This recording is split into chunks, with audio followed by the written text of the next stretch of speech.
Memnon, ein Lied von Schubert auf einen Text von Johann Mayrhofer. Ich habe hier den Erstdruck zusammen mit Antigone und Oedipe, das ist auch Mayrhofer. Und hier am Grabe Anselmus, das ist Claudius. Dieses Opus ist von Schubert gewidmet seinem Freund, den großen Schubert-Sänger Vogel, Michael Vogel. Das ist also das Opus 6. Es ist ein absoluter Erstdruck, in Kommission erschienen. Was heißt das? Schuberts Freunde haben etwas organisiert, um Autographen von Schubert drucken zu lassen, aber sie selber in Besitz zu halten. Also das war also nur in Kommission eine Druckerei gegeben, bei Cappi und Diabelli. Und jede Nummer wurde mit der Hand signiert. Das ist signiert wahrscheinlich von Leopold Sonnleitner, kann auch von Schubert sein. Es gibt hier lauter solche Signaturen. Opus 1 bis 7 und 12, 13, 14 sind alle in Kommission erschienen. Bis das Geschäft sehr gut ging. Und dann hat Diabelli zu Schubert gegangen und hat gesagt, hier haben Sie Geld, wir möchten das alles kaufen und uns selber rausbringen. Und Schubert, der sehr naiv war in den Geldsachen, eigentlich uninteressiert, hat gesagt, ja, das ist gut. Und so hat in sein Nachteil, hier ist noch der zweite Druck, das ist ein sehr schönes, das ist am Grabe Anselmus, hier ist auch der Memnon drin. Und dies ist ein kleiner Stich von Leopold Kupelwieser. Das ist ein sehr schöner Stich. Das ist ein späterer Druck, aber auch sehr schön. Also, wer war Memnon?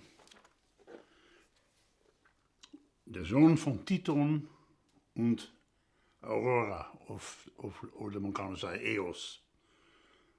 Der war berühmt durch seine Tapferkeit und Schönheit.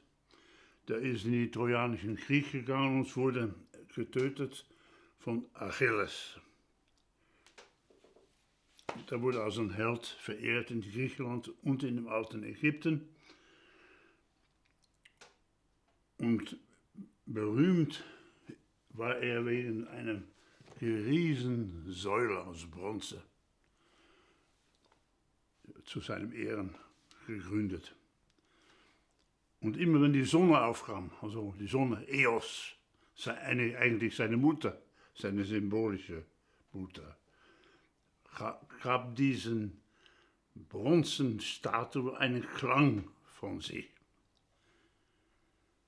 Das ist natürlich alles symbolisch, das ist eine chiffrierte Geschichte. Memnon ist eigentlich Mayrhofer. Also, was macht Schubert? Fängt an mit einem Dreiklang, das sind die Strahlen der Sonne, die diese Statue beleuchten. Und plötzlich fängt diese Statue an zu klingen. Das Bronze reagiert auf die Sonnenstrahlen. Und was sagen die alten Ägypter und auch die Griechen? Memnon grüßt seine Mutter. Und was macht Schubert? Es kommen die Strahlen der Sonne. Und plötzlich fängt es an, ba, ba, ba, ba, ba, ba, ba, ba. Herzklopfen. Die Säule fängt an zu leben. Den Tag hindurch nur einmal mag ich sprechen, gewohnt zu schweigen immer und zu trauern. Wenn durch die Nacht geborene Nebelmauern Aurora Purpurstrahlen liebend brechen. Das ist auch wieder symbolisch gemeint. Memnon ist Mayrhofer. Mayrhofer, ein schweigsamer, hypochondrischer, depressiver Mensch, kranker Mensch. Geisteskrank zum Teil. der sagt, erst wenn die göttlichen Kräfte kommen, die Inspiration, Jean Paul hat gesagt, Inspiration sind die Wirkung der göttlichen Kräfte im Unbewussten. Da kann ich reden, da kann ich dichten.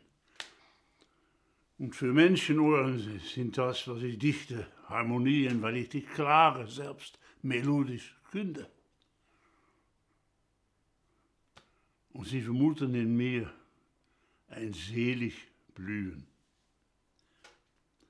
Aber in mir, nachdem des Todes armenlangen, Todessehnsucht, Sehnsucht zu sterben und mit dem Göttlichen vereinigt zu werden, da sind die Bösen, die Schlangen, die vernichtenden Schlangen, die alles vernichten, meine Frustrationen.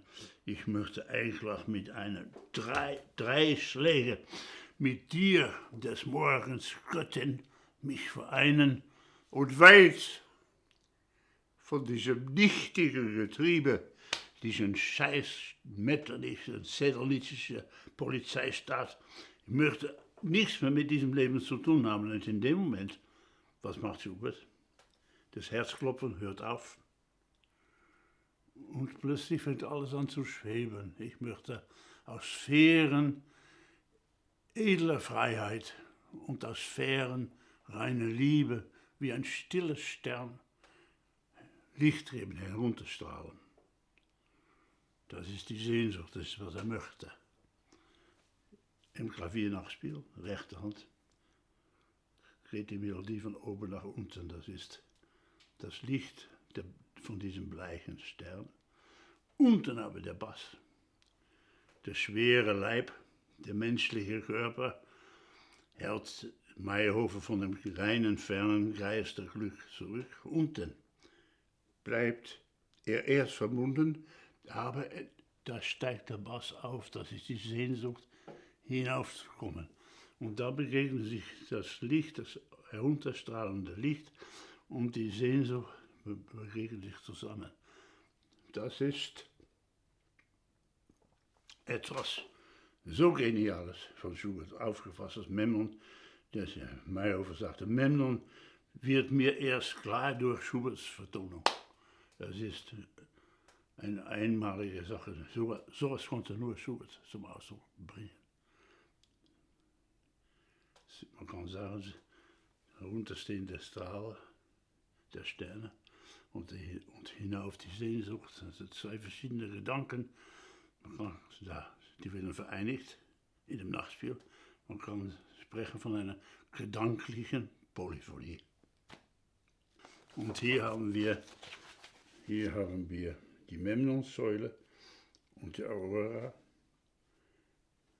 Und da sind die Griechen, die hören, wie die Säule anfängt zu klingen.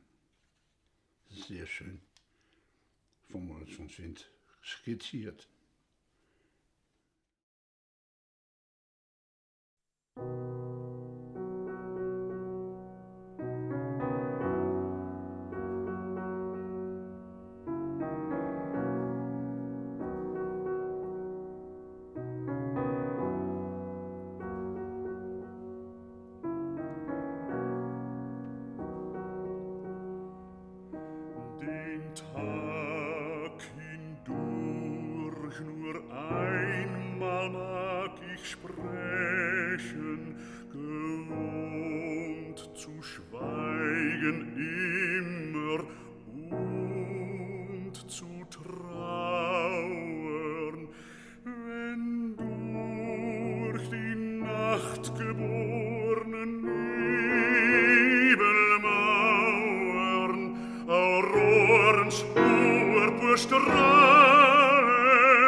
Für Menschenohren sind es Harmonien, weil weil ich die Klage selbst melodisch künde und durch der Dichtung Glut das raue Ründe vermuten sie in mir ein selig Blühen, vermuten sie in mir ein selig